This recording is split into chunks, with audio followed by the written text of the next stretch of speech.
భారతదేశ చరిత్రలో ఒకే ఒక్క రాత్రి జరిగే విలాసాల కోసం ఒక సామాన్యుడు తన జీవితకాలంలో సంపాదించలేనంత ధనాన్ని ఖర్చు చేసిన రాజులు, రాణులు ఉండేవారని మీరు ఊహించగలరా?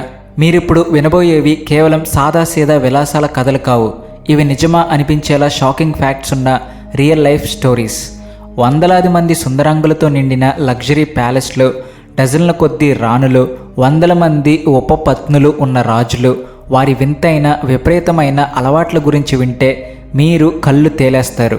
అసలైన ట్విస్ట్ ఏంటంటే, చరిత్ర పుస్తకాల్లో మనం చదువుకున్న చాలామంది గ్రేట్ రూలర్స్ తెర వెనుక మాత్రం అస్సలు ఊహించని కలర్ఫుల్ లైఫ్ని లీడ్ చేశారు. వారి ఆ చీకటి కోణాలు, అదే వారి హిడెన్ సీక్రెట్స్ గురించి చాలా తక్కువ మందికి మాత్రమే తెలుసు. సో ఈరోజు ఈ వీడియోలో హిస్టరీలోనే మోస్ట్ కాంట్రవర్షియల్ అండ్ లగ్జూరియస్ రాజులు, రాణుల లైఫ్ స్టైల్ సీక్రెట్స్ని రివీల్ చేయబోతున్నాం. నమ్మండి, వీడియో ముందుకు వెళ్ళే కొద్దీ ప్రతి కథ మీకు ఒక బిగ్ సర్ప్రైజ్ ఇస్తుంది. డియర్ ఫ్రెండ్స్, చరిత్ర పుటలను ఒకసారి తిరిగేసి చూస్తే తమ రాజ్యం కోసం, ప్రజల కోసం ప్రాణాలు కూడా లెక్క చేయకుండా సెల్ఫ్లెస్గా పోరాడిన వీర వనితలు, గొప్ప రాజుల కథలు ఎన్నో కనిపిస్తాయి. కానీ అదే సింహాసనాన్ని దక్కించుకుని తమ జీవితాన్ని కేవలం లగ్జరీ, ప్లెజర్ అండ్ మౌజ్ మస్తీలకే పరిమితం చేసిన కొంతమంది ఎక్స్ట్రావగెంట్ రాజులు, రాణుల చీకటి అధ్యాయాలు కూడా ఉన్నాయి. ఈరోజు ఈ స్పెషల్ వీడియోలో మనం అటువంటి రాజులు, రాణుల గతం వెనుక ఉన్న హిడెన్ స్టోరీస్ తెలుసుకోబోతున్నాం. వారి పేర్లు వింటేనే మీరు షాక్ అవ్వడం ఖాయం. సో ముందుగా మనం మాట్లాడుకోబోయేది మొఘల్ చక్రవర్తి షాజహాన్ గురించి. తన భార్య ముంతాజ్ మీద ఉన్న ప్రేమతో తెల్లని పాలరాతితో తాజ్ మహల్ కట్టించాడని, అదొక గొప్ప ప్రేమకు చిహ్నమని మనందరికీ తెలుసు. కానీ తనను తాను గొప్ప లవర్గా చెప్పుకునే ఈ షాజహాన్ తెర వెనుక ఎంత పెద్ద ప్లేబాయ్ అన్న విషయం చాలామందికి తెలియదు. ఆయన పర్సనాలిటీలో ఉన్న ఆ చీకటి కోణాలను మీరు దగ్గరగా గమనిస్తే మీ కాళ్ళ కింద భూమి కదిలిపోవడం ఖాయం. ఎందుకంటే తను ప్రాణప్రదంగా ప్రేమిస్తుందని చెప్పుకునే ముంతాజ్, షాజహాన్ 14వ బిడ్డకు జన్మనిస్తూనే ప్రాణాలు విడిచింది. నిజానికి ఆ మొఘల్ చక్రవర్తి ముంతాజ్ అందానికి ఎంతగా బానిసయ్యాడంటే ఒక రకమైన అబ్సెషన్లా ఫీల్ అయ్యేవాడు. అందుకే షాజహాన్ ముంతాజ్తో తప్ప వేరే ఏ భార్యతోనూ పిల్లలను కనలేదు.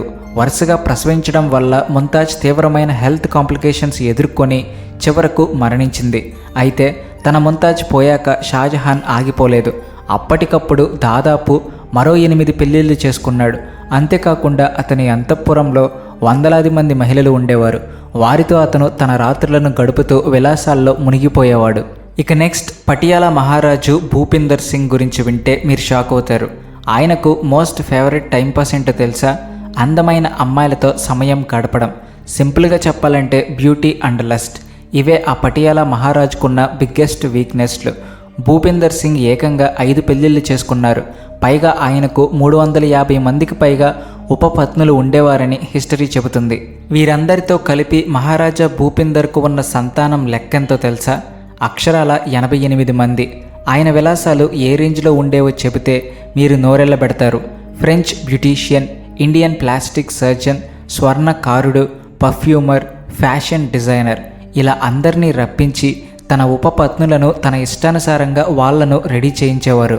ఈ షాకింగ్ విషయాలన్నీ దివాన్ జర్మనీ దాస్ రాసిన మహారాజా అనే పుస్తకం ద్వారా వెల్లడయ్యాయి. రాజులు, మహారాజుల తెర వెనుక జరిగిన ఆ డర్టీ సీక్రెట్స్ అన్నింటినీ ఆ పుస్తకంలో జర్మనీ దాస్ చాలా ధైర్యంగా బయటపెట్టారు. అసలు ఆ పుస్తకంలో ఇంకా ఏముందంటే, మహారాజా భూపిందర్ సింగ్ న్యూడ్ బాత్స్కి ఎంతగా ఎడిక్ట్ అయ్యారంటే ఆ పుస్తకంలో దీని గురించి ప్రత్యేకంగా రాశారు. వేసవి కాలంలో తన సొంత స్విమ్మింగ్ పూల్లో నగ్నంగా ఉన్న మహిళలతో పాటు మందు పార్టీల నడుమ ఆయన చేసే విలాసాలు అప్పట్లో పెద్ద చర్చనీయాంశం. అసలు ఆయన ఎంత రిచ్ అంటే అసలు ఊహించలేం. స్వాతంత్రం వచ్చిన కొత్తలో మన దేశ మొదటి రాష్ట్రపతి బాబు రాజేంద్ర ప్రసాద్ గారు ఎక్కిన ఆ ప్రఖ్యాత ట్రోలింగ్ సిల్వర్ బగ్గీ, అదేనండి వెండి రథం గురించి విన్నారా? అది మరెవరో కాదు, ఆ మహారాజా భూపిందర్ సింగ్ది. ఇక ఇప్పుడు మరో విచిత్రమైన రాజు గురించి తెలుసుకుందాం. ఆయన పేరు భరత్పూర్ మహారాజా కిషన్ సింగ్. తన విచిత్రమైన హ్యాబిట్స్తో ఆయన పేరు మోశారు. ఆయనకున్న వింతైన అలవాట్లు వింటే మీరస్సలు నమ్మలేరు. మొదటి విషయం ఏమిటి అంటే, ఆయనకు ఉన్న రాణుల సంఖ్య 1, 2 కాదు, ఏకంగా 40 మంది రాణులు. వినడానికే ఆశ్చర్యంగా ఉంది కదా. వారి ఈ రాయల్ లైఫ్ స్టైల్ అండ్ విచిత్రమైన అలవాట్ల గురించి వింటే మీరు నిజంగానే షాక్ అవుతారు. దివాన్ జర్మనీ దాస్ రాసిన మహారాజా పుస్తకంలో కిషన్ సింగ్ లైఫ్ స్టైల్కి సంబంధించిన కొన్ని మైండ్ బ్లోయింగ్ నిజాలు కూడా ఉన్నాయి. కిషన్ సింగ్కి స్విమ్మింగ్ అంటే పిచ్చి. ఆ క్రేజీ ఇష్టాన్ని తీర్చుకోవడానికి ఆయన ఏకంగా గులాబీ రంగు పాలరాతితో ఒక సరస్సునే కట్టించారు.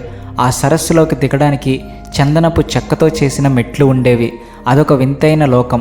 రాజుగారు అక్కడికి వెళ్ళినప్పుడు ఆయనకు స్వాగతం పలకడానికి ఒంటి మీద బట్టలు లేకుండా ఉన్న స్త్రీలు ఆ మెట్లపై వరుసగా నిలబడేవారు. ఇక అక్కడ జరిగేదంతా ఒక విచిత్రమైన డ్రామా. రాణులందరూ చేతుల్లో కొవ్వొత్తులు పట్టుకుని డ్యాన్స్ చేయాలి. ఎవరి కొవ్వొత్తు అయితే ఎక్కువసేపు వెలుగుతూ ఉంటుందో ఆ లక్కీ క్వీన్తోనే ఆ రాత్రి మహారాజా కిషన్ సింగ్ సమయం గడిపేవారు. ఈ విలాసవంతులైన రాజుల లిస్టులో నెక్స్ట్ పేరు హైదరాబాద్ నిజాం మీర్ ఉస్మిన్ ఆలీది. ఆయన తన కాలంలోనే ప్రపంచంలోని అత్యంత ధనవంతులలో ఒకరు. ఆయన దగ్గర ఎంత డబ్బు ఉండేదంటే ఒక క్యారెట్ డైమండ్ను కనీసం లెక్క చేయకుండా తన టేబుల్పై పేపర్ వెయిట్గా వాడేవారు. ఆ వజ్రం పరిమాణం ఎలా ఉండేదో తెలుసా? అచ్చం ఒక ఆస్ట్రిచ్ గుడ్డంత. అది ప్రపంచంలోనే 5వ అతిపెద్ద వజ్రం. నిజాం గారు తన సంపదను ఎలా ప్రదర్శించేవారో చెప్పడానికి బోలెడన్ని కథలున్నాయి. కానీ వాటిల్లో అందరినీ షాక్లో పడేసే నిజం ఒకటి ఉంది. అదేంటంటే తన 22వ ఏట నిషా బేగంతో జరిగిన మొదటి పెళ్లిలో మెహర్గా ఆయన ఇచ్చిన బంగారం ఎంతో తెలుసా? అక్షరాల 128 కిలోల బంగారం. ఇక మీర్ ఉస్మాన్ అలీ ఎన్ని పెళ్లిళ్ళు చేసుకున్నారో చెప్పడం ఎవరికీ సాధ్యం కాని విషయం. కానీ ఆయనకు దాదాపు 3 డజన్ల మంది సంతానం ఉండేవారు.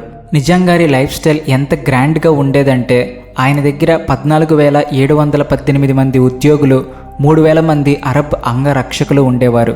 మీరు నమ్ముతారో లేదో కానీ ఆయన రాజభవనంలో ఉన్న ఒక్క క్యాలెండర్ని శుభ్రం చేయడానికి మాత్రమే ఏకంగా 38 మంది సర్వెంట్స్ ఉండేవారట. ఇంతటి విలాసాల మధ్య ఉన్న నిజాం గారు తన అద్భుతమైన షాయరీ అంటే కవిత్వం మరియు తన దయాగుణానికి ఎంతో పేరు పొందారు.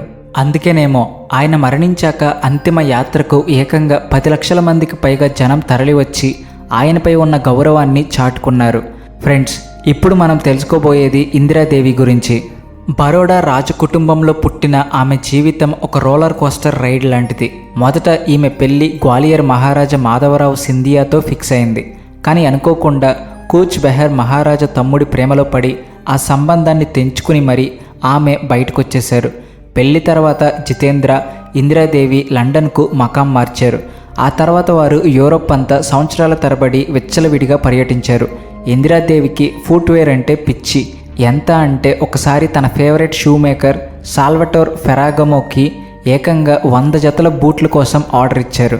అంతేనా, ఆ బూట్ల మీద వజ్రాలు, రత్నాలు పొదిగించి మరీ తయారు చేయించుకున్నారంటే ఆమె fashion sense and luxury lifestyle ఏ రేంజ్లో ఉండేదో ఊహించుకోండి. ఇప్పుడు మనం తెలుసుకోబోయేది ఇందిరాదేవి గారాల పట్టి జైపూర్ రాజమాతగా ప్రపంచవ్యాప్తంగా పేరుగాంచిన మహారాణి గాయత్రీదేవి గురించి. మే 23, 1919న లండన్లో జన్మించిన ఆమె లైఫ్ అచ్చం ఒక ప్రిన్సెస్ కథలా ఉంటుంది. ఒక గ్రాండ్ అండ్ మెగ్నిఫిషియంట్ ప్యాలెస్లో పెరిగిన గాయత్రీదేవి గారి రాజభవనంలోనే ఏకంగా 500కి పైగా సర్వెంట్స్ ఉండేవారట.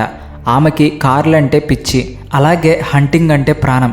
ఆమె గురించి ఒక షాకింగ్ ఫ్యాక్ట్ ఏంటంటే తన 12 ఏళ్ల చిన్న వయసులోనే ఫస్ట్ టైం ఒక చిరుతపులిని వేటాడి అందరినీ ఆశ్చర్యపరిచారు. మహారాణి గాయత్రీదేవి గారంటే కేవలం అందం మాత్రమే కాదు, వేటలో ఆమె నైపుణ్యం అద్భుతంగా ఉండేది. ఆమె ఒక ప్రో గుర్రపు స్వారీ కూడా చేసేవారు. అంతేకాదు పోలో క్రీడాకారిణి కూడా. గాయత్రీదేవి గారి స్టేటస్ ఎంత అంటే ఆమె దగ్గర ఉన్న మెర్సిడెస్, రోల్స్ రాయిస్ కార్లతో పాటు సొంతంగా ఒక ప్రైవేట్ ఎయిర్ క్రాఫ్ట్ కూడా ఉండేది. 1940లో సవాయి మాన్ సింగ్ రెండో బహదూర్ని పెళ్లి చేసుకుని జైపూర్ సంస్థానానికి 3వ మహారాణిగా అడుగుపెట్టారు. కానీ విధియాడిన వింత నాటకంలో భర్త, ఆ తర్వాత తన కుమారుడి మరణం ఆమెను బాగా కుంగదీసింది. ఆ విషాదం నుంచి ఆమె చివరి వరకు కోలుకోలేకపోయారు. సో ఫ్రెండ్స్, ఇప్పటి వరకు మనం తెలుసుకున్న ఈ కథల ద్వారా అప్పట్లో మన భారతీయ రాజులు, మహారాజులు ఎంతటి లావిష్ అండ్ కేర్ ఫ్రీ లైఫ్ని ఎంజాయ్ చేశారో మీకు అర్థమై ఉంటుంది కదా. ఏది ఏమైనా వాళ్ళ ఈ లగ్జరీ లైఫ్ స్టైల్ వింటుంటే మీకు కూడా అసూయ కలుగుతుందా? లేక ఏమోలే మనకున్న ఈ సింగిల్ లైఫ్ చాలు, వందలాది మంది రాణులు లేకపోయినా పర్వాలేదు అని మీలో మీరు అనుకుంటున్నారా? ఏది ఏమైనా ఇప్పుడు మనకు 100 మందితో ఒకేసారి కనెక్ట్ అవ్వడానికి అద్భుతమైన టెక్నాలజీ అందుబాటులో ఉంది కదా. సో ఈ టెక్నాలజీని వాడుతూ మీరు తెలుసుకున్న లేదా ఈ వీడియోలో మీకు తెలిసిన మన రాజుల విలాసాల గురించి మీ ఒపీనియన్ ఏంటో కింద కామెంట్ సెక్షన్లో మాతో షేర్ చేసుకోండి. ఇలాంటి మరిన్ని ఆసక్తికరమైన వీడియోల కోసం మా ఛానల్ని లైక్ అండ్ షేర్ సబ్స్క్రైబ్ చేసుకోండి. అస్సలు మర్చిపోకండి. Thank you for watching.